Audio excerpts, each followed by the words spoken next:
Dear students, काफ़ी सारे students ये जानना चाह रहे हैं कि एग्ज़ाम कब होगा।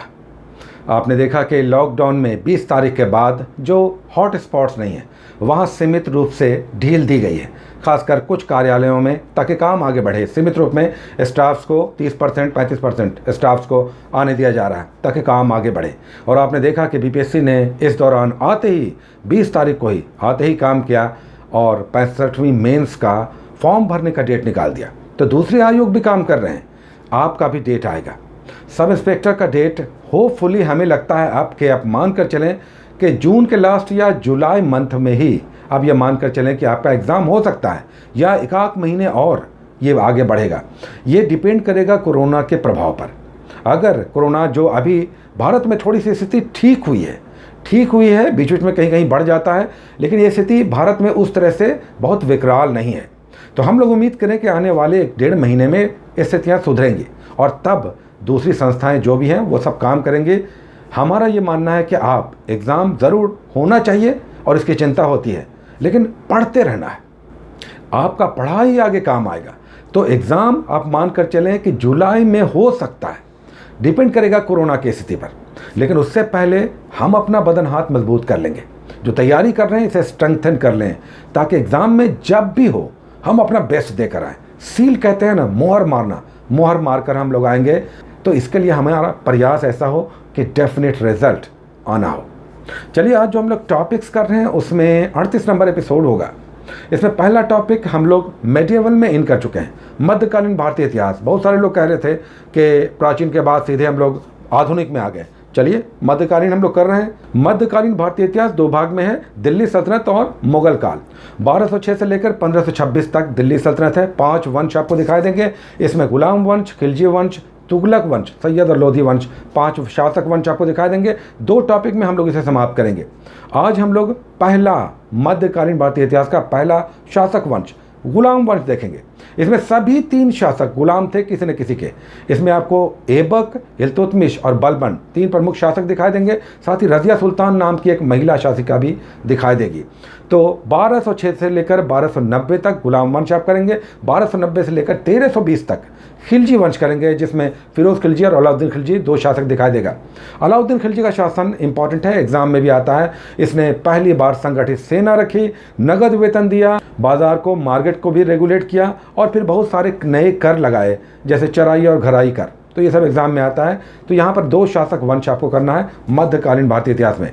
उसके बाद हम लोग ज्योग्राफी में उद्योग करेंगे, इंडस्ट्री करेंगे। याद रखें कि इकोनॉमी में भी और ज्योग्राफी में भी उद्योग और कृषि दोनों टॉपिक दिखाई देता है, लेकिन दोनों का संदर्भ अलग दिखाई देगा। यहाँ पर आप देखेंगे ज्योग्राफी में तो कुछ प्रमुख उद्योग जैसे स्टील हो गया, कॉटन बहुत इंपॉर्टेंट है, जूट है, सीमेंट है। ये सारे उद्योग पहली बार कहाँ स्थापित हुए और किस प्रकार इनका संकेंद्रण कहाँ पे है, ये सब आपको उद्योगों में दिखाई देगा। बड़ा टॉपिक है, इसलिए हम लोग इसे 2 बार करेंगे।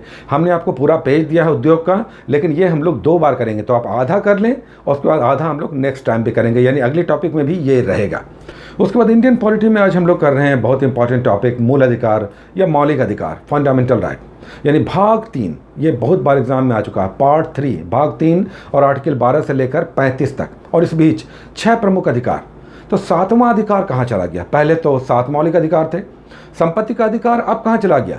ये 300A में चला गया, सामान्य अधिकार बन गया है। पहले ये फंडामेंटल राइट था। तो इसके लिए संशोधन कौन सा आया और कुछ प्रमुख आर्टिकल्स आपको करना है।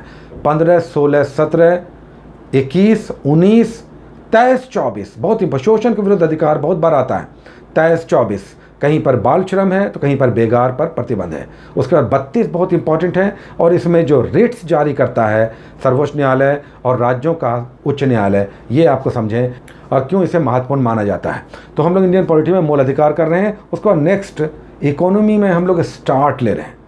इकोनॉमी में आज स्टार्ट ले रहे हैं, समाप्त कर चुके हैं, फिर से हम लोग स्टार्ट कर रहे हैं, रिवीजन कर रहे हैं। तो जो लोग नए हैं ये समझें कि टॉपिक्स हम लोग फिर से स्टार्ट करते हैं और तब जो लोग नए हैं वो जुड़ जाएं और अब कंप्लीट करें।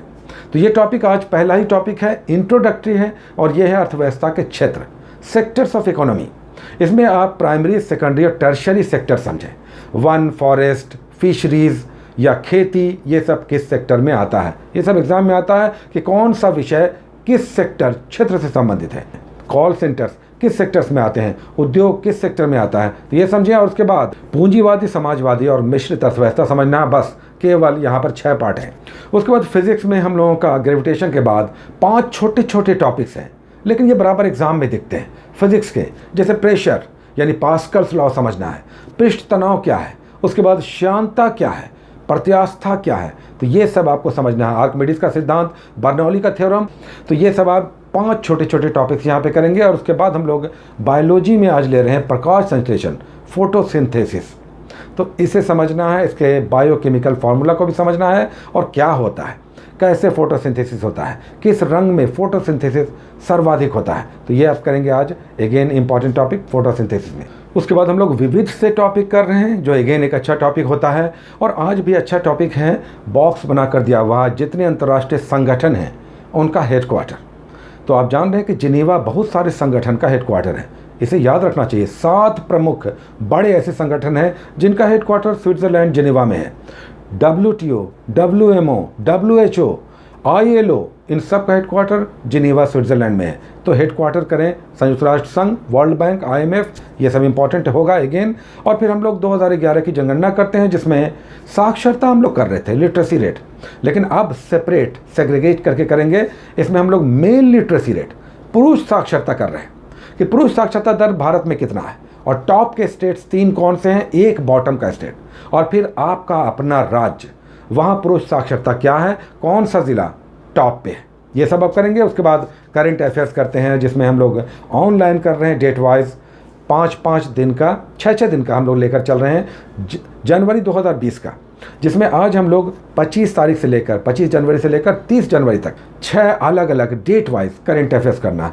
जैसे आप टाइप अगर करेंगे, गूगल सर्च करेंगे करंट अफेयर्स 25 जनवरी 2020, आपका बहुत सारा ड्रॉप डाउन मेन्यू आ जाएगा, और फिर आप डेट वाइज इसे कर सकते हैं। लेकिन जैसे ही लॉकडाउन समाप्त होगा, हम लोग प्रतियोगिता दर्पण तो लेंगे ही, उसे करेंगे, और साथ ही घटना चक्र करेंगे, ऑफलाइन बहुत इंपॉर्टेंट है। उसके बाद हिंदी का एक टॉपिक छोटा सा हम लोग लेते हैं, जिसमें आज हम लोग संज्ञा कर रहे हैं। तो इसमें संज्ञा के जितने भी प्रकार हैं इसे समझना है और इनके उदाहरण समझना है। तो 15 मिनट इस पर टाइम दें, हिंदी आपका हो जाएगा। तो ये थे आज के कुछ प्रमुख टॉपिक्स जो 48 घंटे के लिए आपको दिए जा रहे हैं। इसे आप कंप्लीट करें, कोई दिक्कत है कमेंट करें, जहाँ तक संभव होता है हम जवाब भी देते हैं। Take care.